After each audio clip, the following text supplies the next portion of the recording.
na vinda, o carro cortou o pneu, aí bagunçou o meu horário, mais ou menos. Graças a Deus. O pastor pediu para eu trazer um ensinamento sobre a família, mas eu queria antes falar um negócio para vocês que vocês não sabem. Vocês sabem o nome do presidente da CGADB? Vocês sabem qual é a maior convenção do Brasil? Sabe? Não. É o pastor José Wellington Bezerra da Costa Júnior. Eu estive em uma palestra com ele lá em Campinas. Eu era pastor lá em Campinas. Eu tive uma palestra com ele lá. Anotei tudo, né? Como sempre. Depois eu chamei o irmão para dar uma palestra lá na nossa congregação. E o irmão, na minha visão, foi melhor do que o presidente da CGADB. Me diga o nome dele. Vocês aí.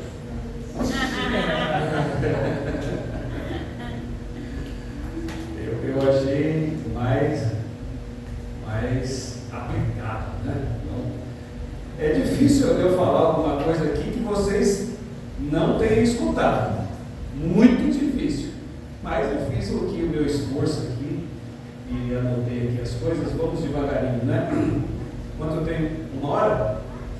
1 hora, né? Eu vou tentar correr aqui, porque a gente está esgotado e a minha esposa se machucou hoje, ficou com o meu pequeno lá. Mas vamos correr aqui. No primeiro tópico, irmão, eu uso muito um recurso de linguagem, vários recursos de linguagem. Por quê?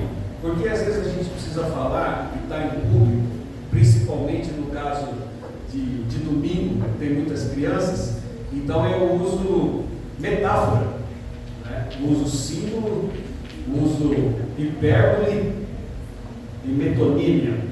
Então eu troco as palavras, mas vocês, se prestar atenção, vão entender, ok? Porque é um público aberto, se fosse fechado, mas não. Então eu vou trocar as palavras, você tem atenção e a gente vai, tá bom? Irmãos, no primeiro tópico aqui, que eu anotei, casal. Bom, casal, possivelmente já foi falado a vocês, mas eu vou repetir. Vocês celebram data de casamento? E vocês levam as crianças para celebrar?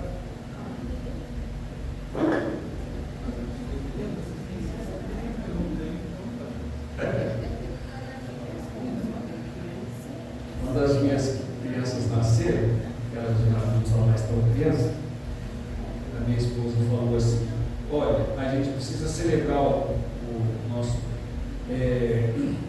casamento, agora que as crianças estão um pouquinho maior, elas podem ficar com a minha mãe. Aí eu olhei assim e falei: esse negócio não é de Deus, não. Ela: não, é sim. E aí a primeira vez, pastor Isaías, que eu deixei as crianças com a minha mãe e viajei com a minha esposa para celebrar o aniversário, eu fiquei tão mal, fiquei triste. Falei: oh, as crianças ficaram. Mas depois do outro ano, eu já me senti menos culpado. Mas eu ainda sofro com isso até hoje. Mas para minha esposa é importante. Pegar um final de semana, sempre a gente viaja, quando é aniversário de casamento. E a gente viaja só nós dois, as crianças ficam com alguém. E parece uma coisa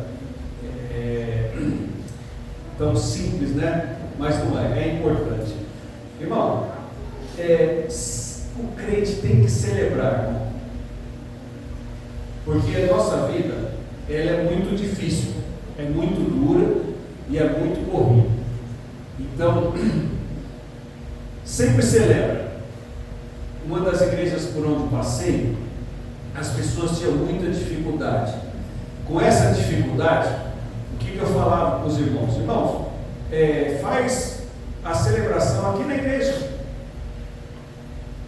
E o irmão que não tinha condição, trazia um bolinho, trazia um suco, um refrigerante, e celebrava aniversário de um, aniversário de outro, aniversário de casamento, o que for, cada um o que cabe no seu bolso, né? O que cabe no seu bolso. Quem pode mais, ok, quem pode menos, mas não esqueça de celebrar. Né? Às vezes você vê as pessoas falando assim: mas o dia das mães é comércio, dia dos pais é comércio, Natal é comércio. Irmão, celebra. Você prefere celebrar ou ir no velório? Nos velórios a gente não perde um, né? Porque também não dá para perder. Não dá para perder. Ou não posso faltar. Morreu, irmão, não posso faltar. Por quê? Porque só tem aquela vez, né? Mas quando chega na hora de celebrar, a gente não quer. Então, às vezes, nosso peso é desregulado. Nós damos muito valor a velório e pouco valor à celebração. Então, em 2026, irmão, celebra, porque a gente tem dias difíceis. Então, quando chegar os dias bons, celebra, agradeça ao Senhor pelo aniversário do seu filho, aniversário da sua filha, aniversário do casamento, né? Às vezes eu falo lá na nossa congregação: por que os maridos não falam assim, hoje é aniversário da minha esposa, né? Para a gente orar. O senhor estava na última ceia? O senhor viu quantos casais lá na frente, lá para lá? Foi uns 20 casais, né? Pelo menos, né? Ali na frente, ali, eu fiquei olhando e falei: nos outros anos eles não lembraram, né? Mas eu acho que eles aprenderam a lição com o nosso presidente. Então celebra, irmão, celebra. Chega no dia do aniversário do casamento, o negócio está tão ruim que não pede nem um bilhetinho para pedir oração, né? De tão ruim. Então melhora aí, irmão, melhora aí para que a sua irmã mande um bilhete em 2026. Se a minha esposa não pedir oração para o aniversário, significa que eu estou ruim, né? Que eu estou ruim, mas nem pedir de oração rabiscada ali não vem. É porque o negócio a prova está difícil, né? Vamos melhorar. Olha, nós estamos dia 9 de janeiro, hein? Salvo você que fez aniversário de casamento dia 1 ou dia 8. Tem um ano inteiro para não esquecer de celebrar lá. E desde que seja no alcance do seu bolso, mas faça um passeio. Não tem dinheiro, vai no Parque do Carmo. De domingo, que é de graça. Pega um barecó, uma itubaína, um pão, passa manteiga, fala: velhinha, é o que dá. Tira foto, pega o Wi-Fi lá, se não tiver pacote, pega o Wi-Fi, registra, é o que dá, não é? Agora, você que pode melhorar, né? Não vai no Parque do Carmo, né?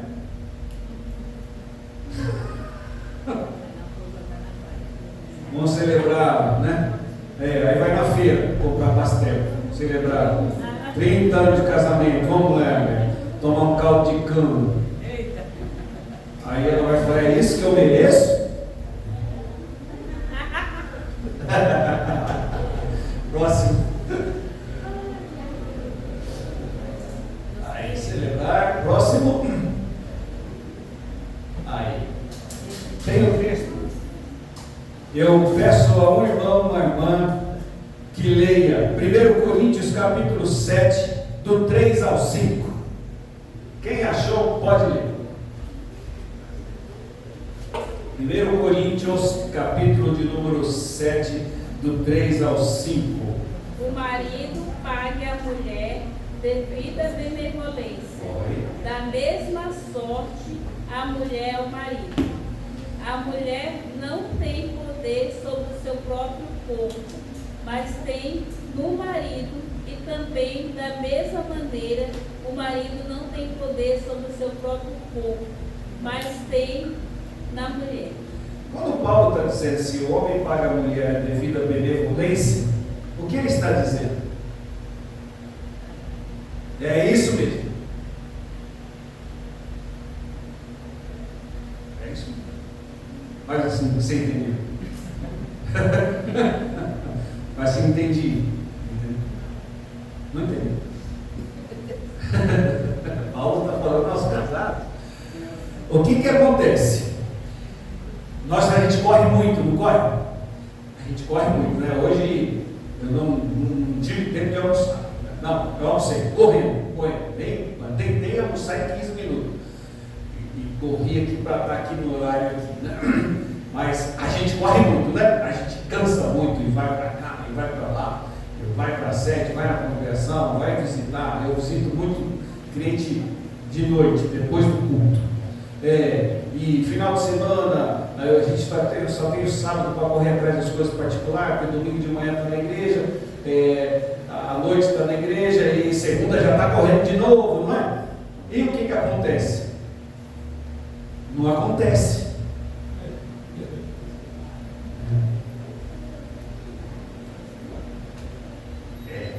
Aí o inimigo, ele fica de olho, entendeu?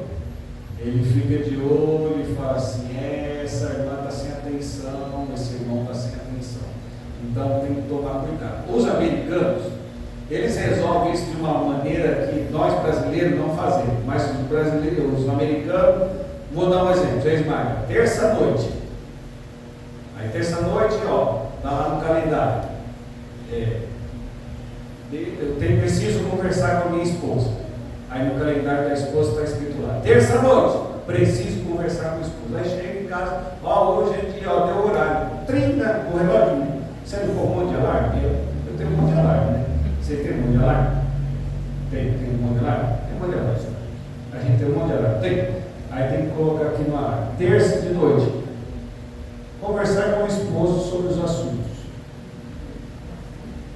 A gente não faz isso, né? Mas os americanos fazem. Não sei se esse é o caminho ou não sei. Mas assim.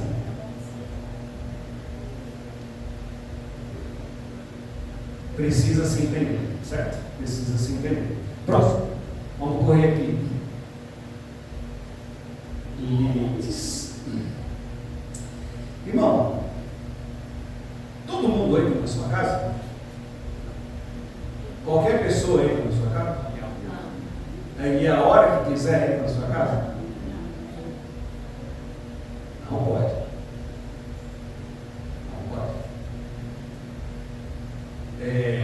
Os parentes entram na sua casa qualquer hora? 1h da manhã, cunhado, sogra, vem aqui, tem dó, tô com fome, faz aí, levanta aí, faz miojo para mim, faz lanche. Ruim.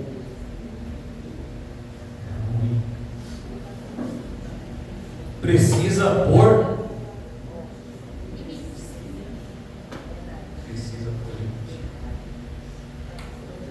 Vou na sua casa. Vai não. Né? Sou de São Paulo, eu falo não vai, né? Mas minha mãe da Paraíba, vai não. Inverte, né? A gente fala não vai.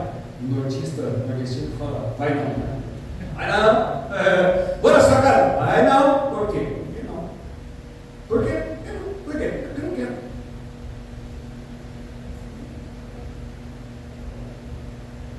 Dependendo, tem visita que é uma bênção, mas tem visita que você só ora na igreja. Ore por mim, na igreja. Na igreja.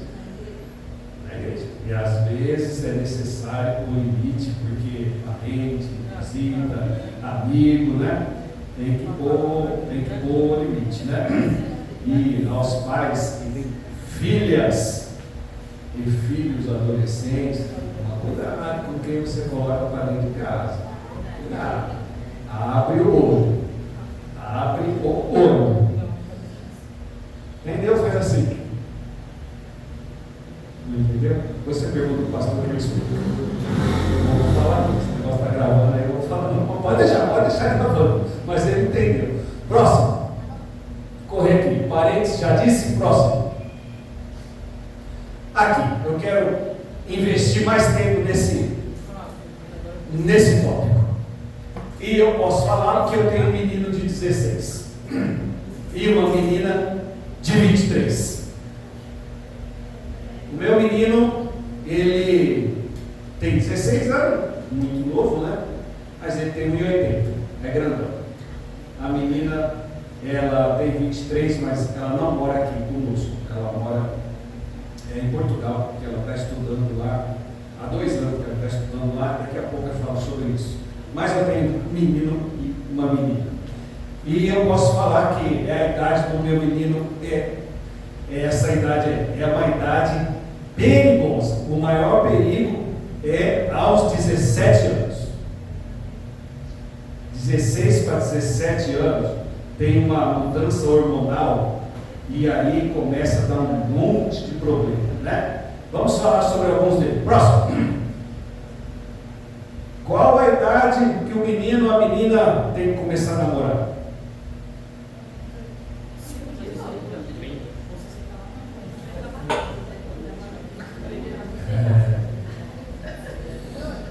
Cada casa é uma casa, né? Mas eu vou falar aqui com os irmãos. Abaixo dos 17. Ah, irmão, não vai acontecer nada. Vai!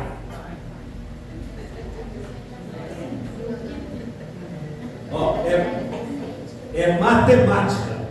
Vai! Pode acontecer acima dos 17 anos, 18 anos? Pode. Eu estou falando, tem uma de 23 e tem um de 16. Pode. Mas existe uma diferença quando o pai e a mãe, não, pode vir, aí vem lá o menininho de 15 anos, cheio de espinha, uma menina de 15 anos, lá 14, lá cheio de espinha, estão namorando. Eles vão casar quando? Vão casar quando? Me diga. Até lá você garante. Então, quando não está na sua condição, né? 17, 18, aconteceu, tá ok, faz parte da vida. Mas aí você já não está mais nas suas responsabilidades. Mas menor de idade, irmão, 16 anos, 15 anos, 14 anos, menina de 14, 15 anos, com um namoradinho em casa, está errado, irmão. Ah, eu deixo, problema teu. Se vira, eu vim te falar que está errado. Vai acontecer. Me diga, qual é o maior erro que as meninas cometem? Qual é? Você sabe que o ser humano comete sempre os mesmos erros. Sabe disso? Você sabe disso? O ser humano comete sempre os mesmos erros. É só olhar a eleição. Mas não vou falar disso.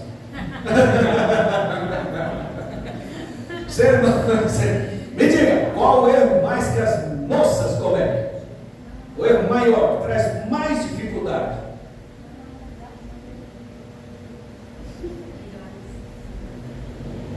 Gestação cedo, né? Fora do casamento, e já dificulta, porque às vezes tem que parar de trabalhar, às vezes para de estudar, e às vezes complica, não é madura o suficiente, aí fica uma adolescente cuidando de uma criança, então é a maior dificuldade para você. Às vezes o moço, ele não quer casar porque ele é novo, ele assusta e não vai, a família não deixa casar porque é muito novo e tal, e aí porque a moça e a família da moça é que leva a maior carga tal. Qual é o maior erro que os meninos cometem?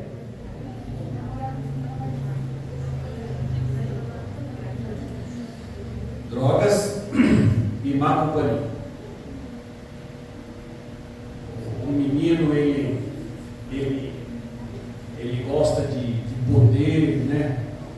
E ele olha lá, os elementos passam lá, com as motonas, com as namoradas, com aqueles negócios, aí o menino olha, aquilo ali enche os olhos, e o resto vocês sabem que eu não vou entrar nessa área, não, mas vocês entenderam, né? E isso ilude o menino, aí daqui a pouco ele está com péssima companhia, daqui a pouco ele está ingerindo química e tal. Então, é complicado, né? Então, assim, você, 17 anos é uma idade perigosa, 16, 17 anos é uma idade perigosa. O nosso pastor presidente, ele fala o seguinte, que não adianta você ficar brigando 24 horas. Às vezes é necessário você se aproximar se aproximar e você falar. Às vezes é hora de brigar, mas às vezes brigar não resolve. Tá? Vamos continuar aqui, que aqui eu vou investir mais tempo aqui. Vai, próximo. Celular. É chamado de chupeta digital.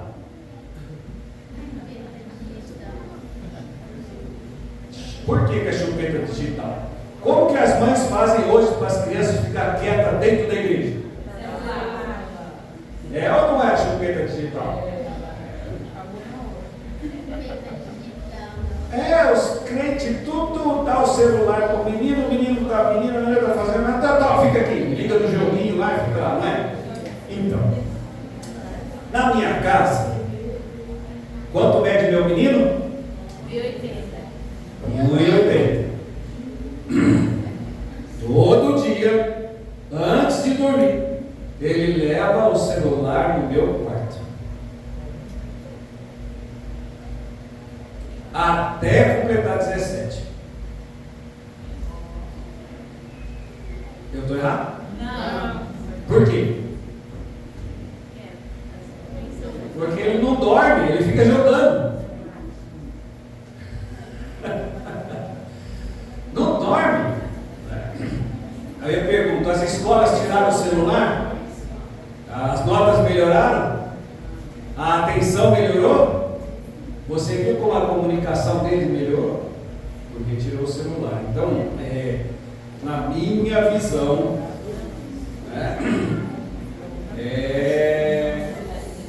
eu marquei aqui, faça um acordo com eles. Ó, o ex-presidente americano, chamado Barack Obama, tinha duas, agora não são moças, mas eram adolescentes. Ó, irmão, o cidadão era presidente dos Estados Unidos. Não existe pessoa na política mais poderosa do que esse cargo, certo? Ele falava para as filhas dele, você tem 2 horas por dia. Aí você olha e você fala assim, o presidente do americano, né, na maior potência mundial, tem 2 horas, o que ele viu, né? Que a gente não viu, né?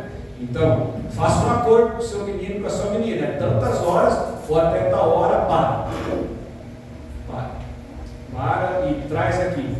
Vai chorar? Vai.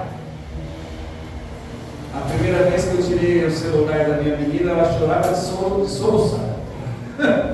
Soluçar. Ela sentava na minha cama e falou: O que a sua mãe falou? 1 mês sem celular. Por quê? Porque não seguiu a regra. 1 mês. Pegou o celular, guardou, não, desligou. 1 mês. 1 mês. Então em casa, não obedeceu, 3 meses sem celular. Ele entendeu. Ele entendeu. Não é? E dói, viu? Dói. Mas, pastor Isaías, eles têm um negócio que eu acho interessante. De vez em quando eles fazem, o meu menino, a minha menina, faz jejum de celular. A primeira vez que eles falaram isso, eu tomei um choque. Eu falei, isso não é jejum, né? Mas eu falei, pai, vou ficar 15 dias sem celular. Só vou usar para as atividades para a escola. Rede social não posso acessar nenhuma. E durante esse tempo, eu vou ler mais a Bíblia e ouvir hino. Valeu, valeu? Valeu. Então, de vez em quando, eles fazem isso. Mas tem que pôr um horário, irmão. Tem que pôr um horário. Hoje, se você tirar o celular de uma criança, ela se joga no chão, ela fica sem comer, ela fica sem dormir, te ataca, xinga e morde e chuta. Gostei do menino aí, presta atenção em tudo. Está ótimo. Tem foco, né? Você tirar o celular de uma criança hoje, você arruma uma guerra. Aí vem a avó, o tio, todo mundo fala, não, você está errado. Quem é o pai? Quem é a mãe? É você que decide. Próximo. Amigos. Irmão, você conhece os amigos dos seus filhos?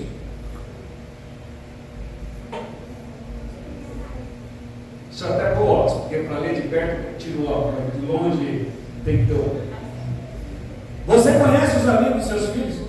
Você tem certeza que você conhece?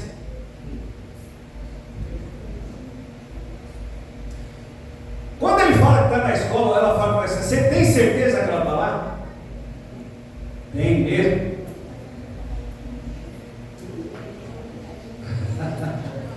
Quando fala que vai na casa de alguém, você tem certeza que vai? É. Como é que você faz? É assim, ó. Não sei o celular de vocês, mas o meu tem câmera. O de vocês tem? Tem. Liga a câmera aí, mostra onde você está.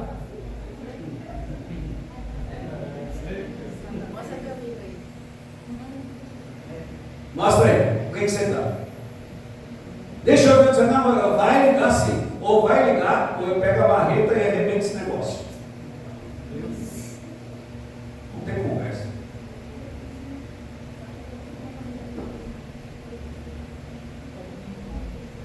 Irmão, meu filho saiu, minha filha saiu, onde ele está? Está com os amigos. Presta atenção, irmão. Presta atenção, irmão. O inimigo se anda em volta. Às vezes ele não te atinge, mas ele tenta atingir o seu filho, sua filha. Tomar cuidado. E outra coisa, irmão, se você olhar e o menino ou a menina que é amigo do seu filho, da sua filha, não for gente boa, você tem que servir café com sal, arroz com açúcar e feijão com pimenta amarela. Não serve para ser.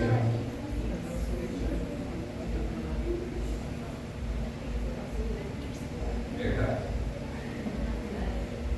Não tem nada. Tem. Tem sim. É o que eu falo para os irmãos. A gente faz o que está ao nosso alcance. Depois que eles crescerem e seguir o caminho deles, não está mais no nosso alcance. Mas enquanto estiver no nosso alcance, eu não quero ir para a igreja, não vou. Como é que é? Menino de 10, 12 anos, o irmão disse assim para mim: pastor, o menino tem 12 anos. Eu falei, que bom. Aí ele falou assim, ele tem livre-arbítrio. Eu falei, certo. Qual que é o livre-arbítrio dele? Ele escolhe se ele quer vir para a igreja ou não. Menino de 12 anos tem livre-arbítrio para vir para a igreja? Entra no carro, senão a gente conversa. Esse é o livre-arbítrio. Entra. Tal hora esteja pronto, já tomou banho? Meu livre-arbítrio. Tal hora esteja dentro do carro, porque nós vamos sair. Esse é o livre-arbítrio. Não quero para a escola dominical. Não. Meu livre-arbítrio o livre-arbítrio é. Sabe como meu pai me acordava quando eu enrolava muito? Ele pegava o dedão do meu pé e apertava. Só que ele foi boxeador, né? E eu já sabia que ele ia apertar o pé, mas não, já estou indo. Não tem essa, irmão. Não tem essa. Não quero ir. Ok. Está cansado de prova, está doente, ok. Não é isso que eu estou dizendo. Eu estou dizendo não vem para a igreja o dia que quer, 12 anos, 10 anos, vem o dia que quer, o dia que não quer, não vem. Para. Próximo. O que é nem?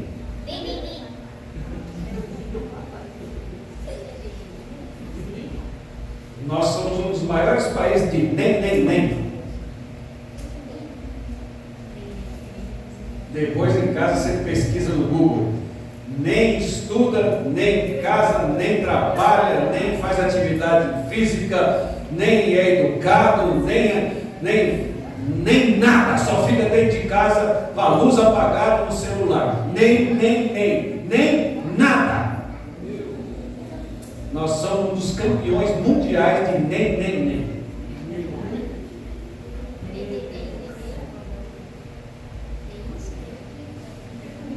E além de nem, é mimimi. Que é ruim de tudo. Vai comer,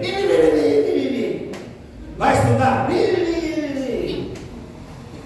vamos para a igreja, parece uma onça, né? Põe as unhas para fora assim. Você tem dentro de casa a culpa é tua. A culpa é tua. Não estuda, não trabalha, não vai para a igreja. O pai e a mãe estão falhando. O pai e a mãe estão falhando. Está falhando. Porque os nossos pais permitiam isso? Não. E eles erraram? Olha o cidadão que você se tornou. Ele aceitou.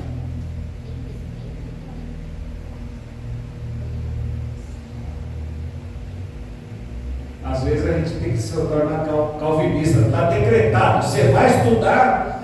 Irmão, irmão, se a gente tirasse uma nota vermelha, o mineiro de Montes Claros,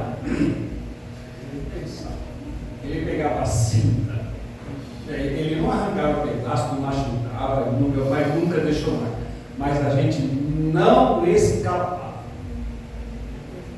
Sabe quantos filhos ele criou? 14. Pergunta se tem algum bandido, pergunta se tem algum fora da igreja, e mais 3 adotados.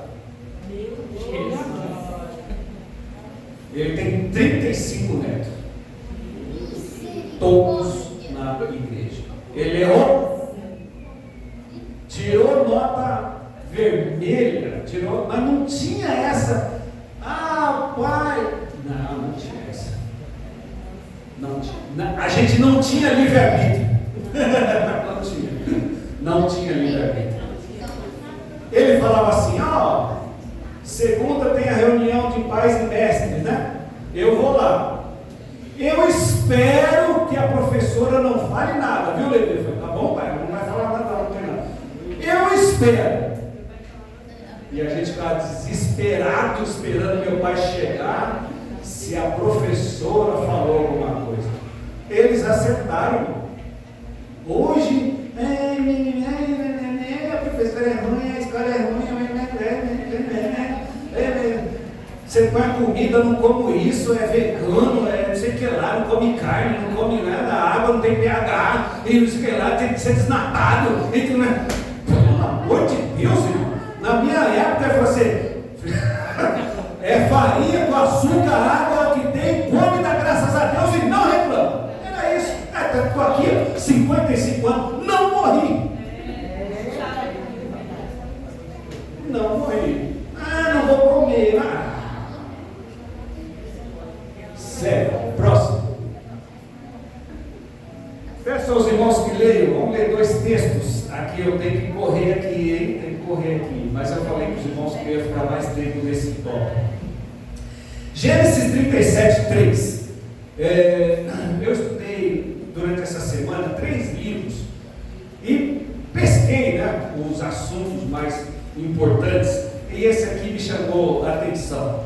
Gênesis 37, 3. E uma outra pessoa procura Gênesis 27, do 5 ao 10. E eu queria meditar com os irmãos aqui rapidinho sobre esses 2 textos. Gênesis 37, 3. Quem achou, pode ler. Vendo os seus irmãos que seu pai o amava mais do que a todos os seus irmãos, aborreceram-no e não podiam falar com ele pacificamente.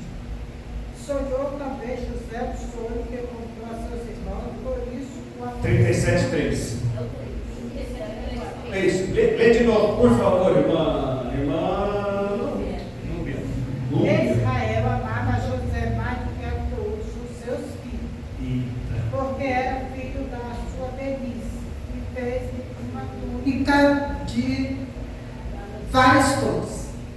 Pois é, temos duas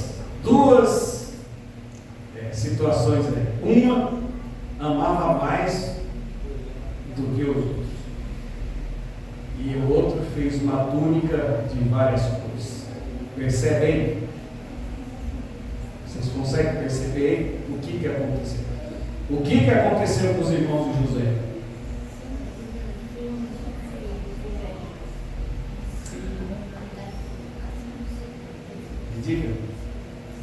acontecer. Então, se você tem vários filhos, cuidado para não fazer diferença entre eles. Cuidado. Gênesis 27, do 5 ao 10. E Rebeca escutou quando Isaac falava ao seu filho Esaú.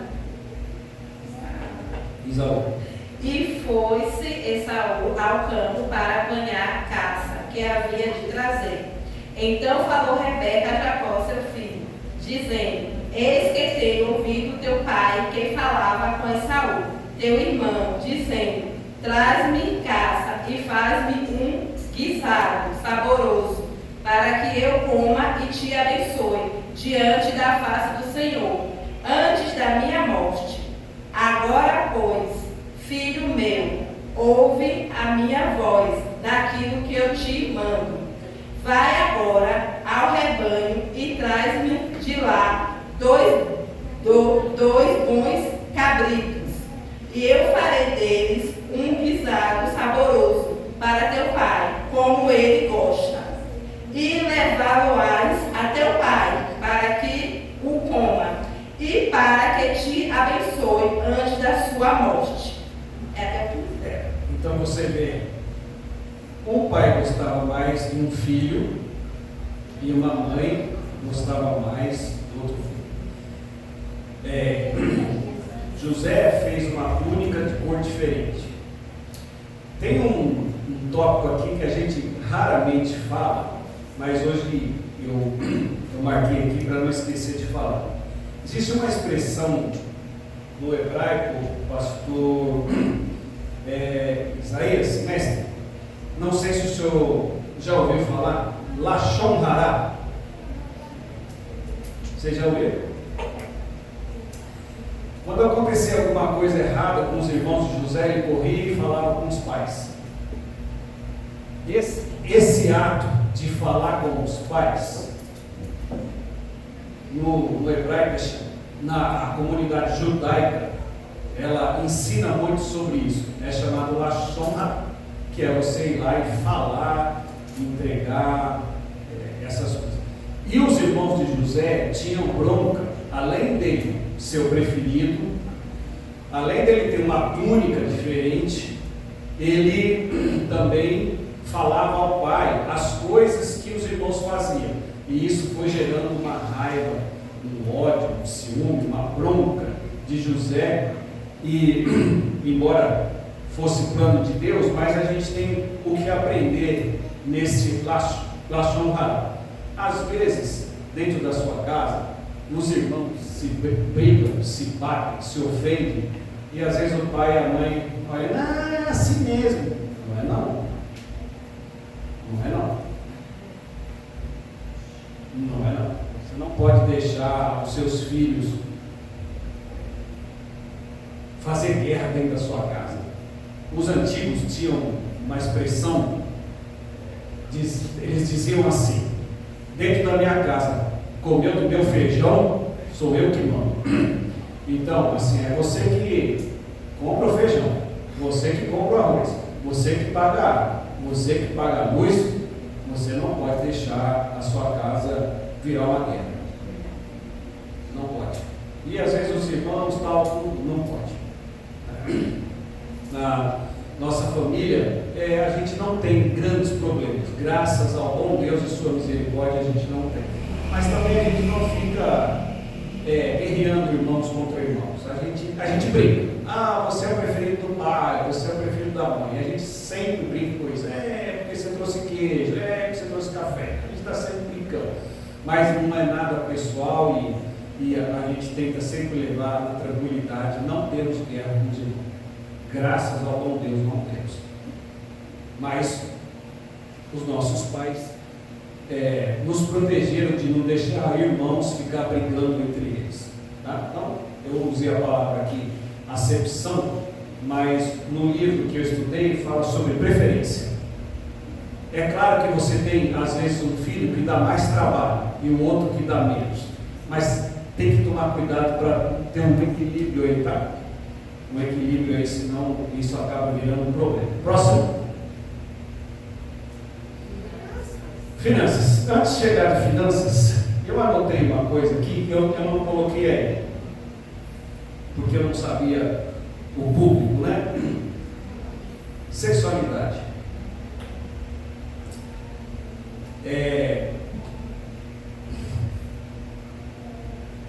Como é que eu vou falar? Deixa eu pensar aqui em 10 segundos. Irmão, como brasileiro, como cristão, como cidadão, eu respeito todas as pessoas que me respeitam. Mas, se o seu menino tem amizade com um menino que quando vê uma barata sai chacoalhando as mãos, correndo, gritando ui, ui, ui, você tem que tomar cuidado por causa da influência. Essas coisas se aprendem e depois o inimigo entra e faz o estrago. Então, assim, o que eu faço? Eu ensino as minhas crianças a respeitar todas as pessoas que respeitam. Me tratou bem, me tratou com respeito, me tratou com consideração. Eu sou um brasileiro, eu pago meus impostos, os outros estão trabalhando, às vezes você está no lugar, as pessoas te servem, te atendem, boa educação. Entende o que eu estou falando? Vai assim.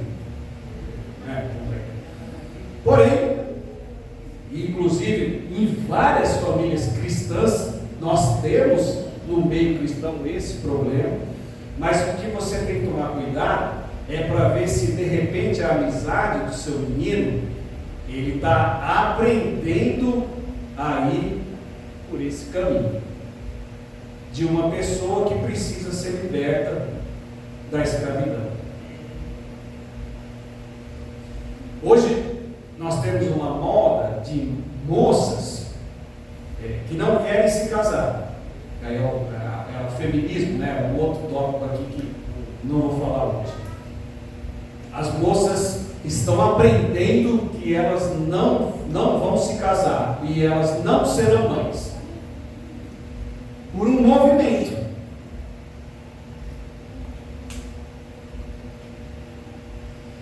Você já viu que às vezes a moça, que às vezes a pessoa está andando, o calço 41, dependendo do sapato 42, mas geralmente 41. Mas tem umas moças, elas calçam 43, 44. E às vezes está perto de uma outra moça que calça 38, 37. Passa um tempo, a moça fala: mãe, eu queria usar um sapato 43.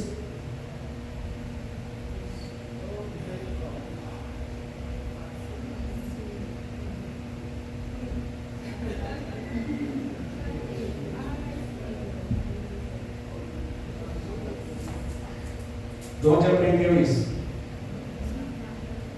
Na mecânica, né? Eu quero ser mecânico. Quero ser borracheira. Quero ser pedreira. Coisa errada aí, né?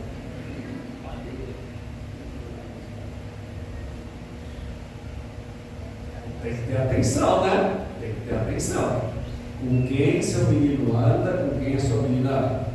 Trate todos iguais, todos como civil, como brasileiro, todos iguais. Mas às vezes começa uma influência, aí daqui a pouco você vê, quando vê, já está se perdendo, já está no caminho, vai adquirir um hábito, né? Mãe, compra esmalte. Menino, né? Mãe, compra esmalte, vou fazer a unha, vou tirar a cutícula, vou cortar a sobrancelha.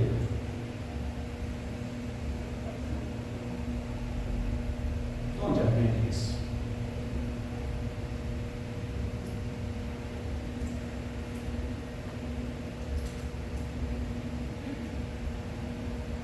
Cuidado.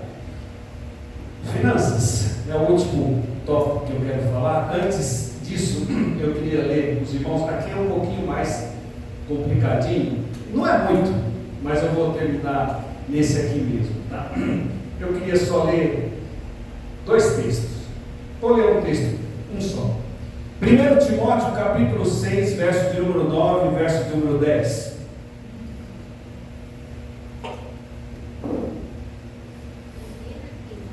1 Timóteo capítulo de número 6, verso de número 9 e 10. Esse jovem aqui, pastor José, presta atenção em tudo. Esse menino é bom. Tenho certeza que ele guardou um monte de coisa. Vamos lá, 1 Timóteo capítulo de número 6, verso de número 9 e verso de número 10.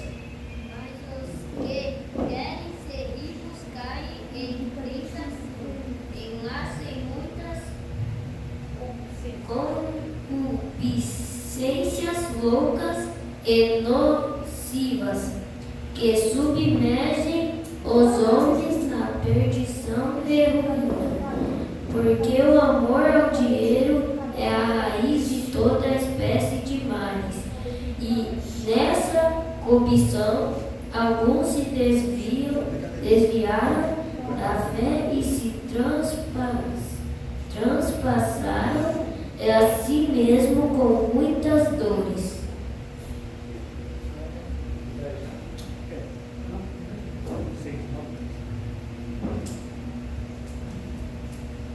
Nunca seja inscrita viúva. 1 Timóteo 6, 9 e 10.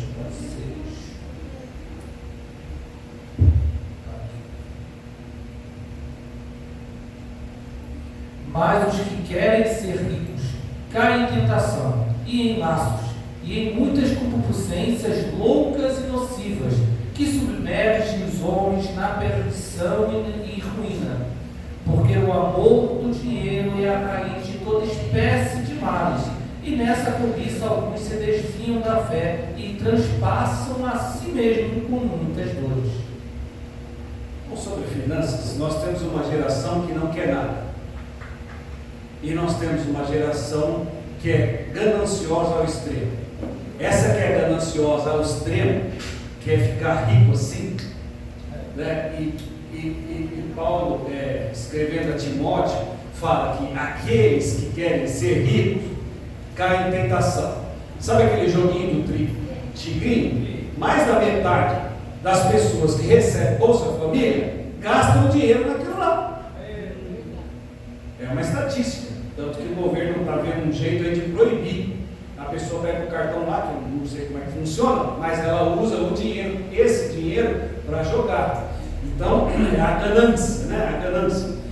E isso é um fato. O outro fato é que nas igrejas também há um tipo de pregação de que, como se você fosse pobre, que é o nosso caso, você é um fracassado. Aí a pessoa fica, né, impaciente. Então, esse é um lado da ganância. E o outro lado é uma geração que não quer nada. Eles não querem casar, eles não querem prosperar, eles não querem comprar, eles não querem adquirir, não querem prosperar em nada. Então, os dois extremos. E a Bíblia dá a solução para isso. Está em Provérbios 30, do 7 ao 10. Quando o Salomão fala, não me dê a riqueza, para que não me venha a soberba. E também não me dê a miséria, para que não blasfeme. Então me dê o suficiente de cada dia. Então, sobre a prosperidade, irmão, não é pecado um cristão prosperar. Honestamente, não. Você abençoa a casa do Senhor, abençoa a sua família, você vive melhor. Então, na sua profissão, estuda, tira certificado, faz curso, né? Essas coisas. Então, eu vou falar a vocês como eu fiz. Eu não sei se é o correto e não sei se é o melhor, mas eu vou explicar para vocês como eu fiz. Com a minha menina, eu paguei 1 ano de cursinho. Em vez de pagar uma faculdade, eu paguei 1 ano de cursinho. A faculdade geralmente são 4 anos.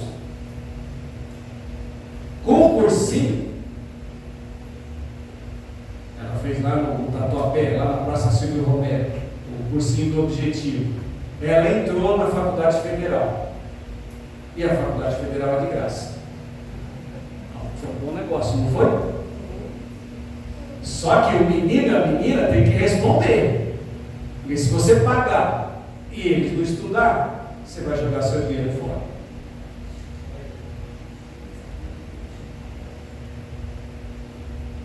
E tem um outro problema também, que as universidades públicas estão levando os nossos jovens para o campo da esquerda, e eles entram direita e saem esquerda.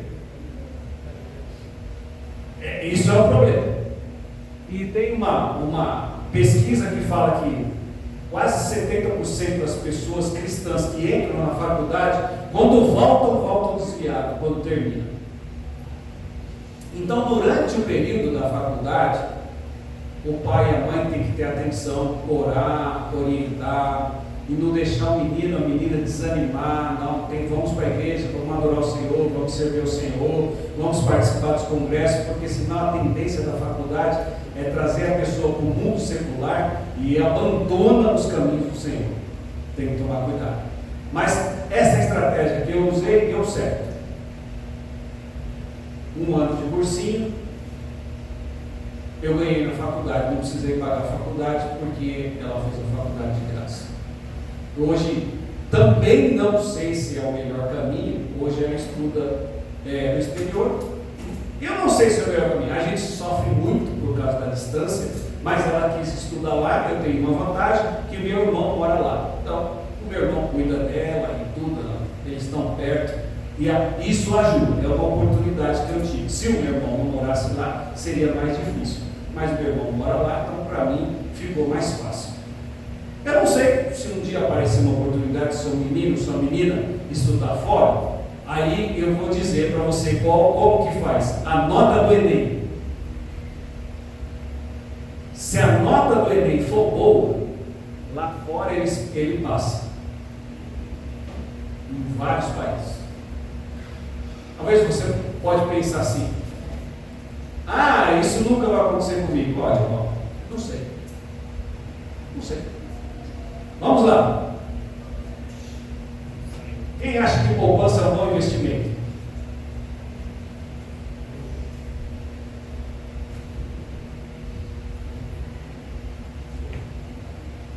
Vou terminar aqui, tá? Só te mostrar uma coisa que você não sabe. Poupança é o pior investimento que tem. É você guardar seu dinheiro. É o pior.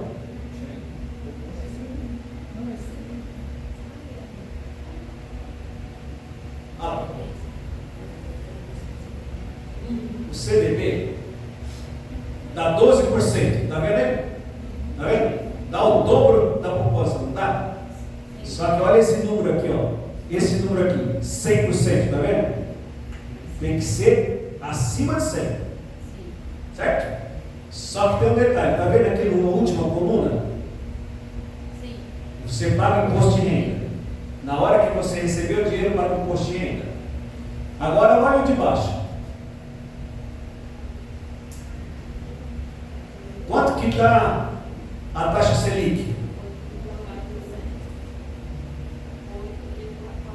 A taxa Selic 15%. Quanto que é a poupança? 6%. Quanto que é a inflação oficial? 4,4%.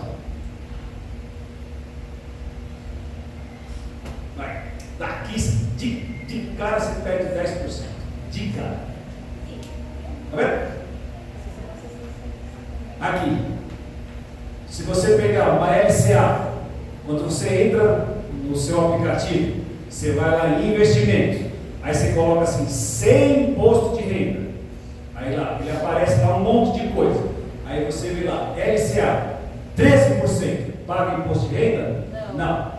Tesouro Selic, 12%, paga imposto de renda? Paga. Mas olha só a diferença, 12%, olha a poupança, 6%. Tá vendo? Tesouro IPCA, ele cobre a inflação e mais 8%. Então, a poupança é um péssimo investimento. Está aqui, depois você vê aí, procura e vê lá no seu banco lá, você rende melhor seu dinheiro. Isso aqui a gente não fala muito nas igrejas, porque a gente não fala. Mas, como faz só 40 anos que eu trabalho com isso, eu resolvi falar. Deus abençoe os irmãos pela paciência. Alguma pergunta? Já estou terminando. O melhor investimento hoje, eu ficaria com esse terceiro, LCI 90% CDI. De um ano. Um ano. Por quê? Porque ele some da sua frente e ele fica 6 meses preso. Se você resgatar, você tem que pagar uma multa grande. Aí você não resgata. Como ele some da sua frente, em um ano ele vai vir corrigido quase o dobro da infração e cai na sua conta. E não tem imposto de renda. Então, eu faço isso. Eu faço uma aposentadoria ao contrário.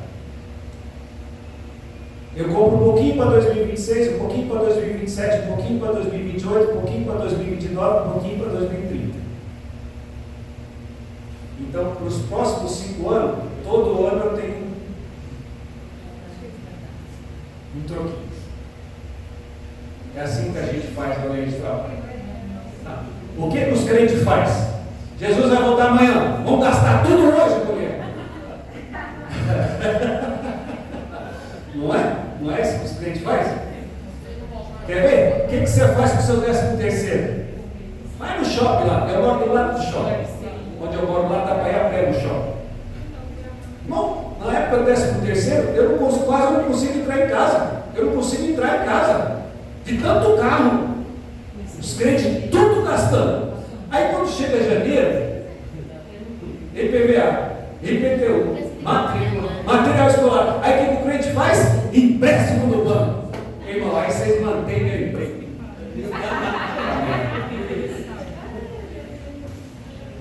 Obrigado, pastor Levi. Muitos senhores, irmãos, assunto muito importante.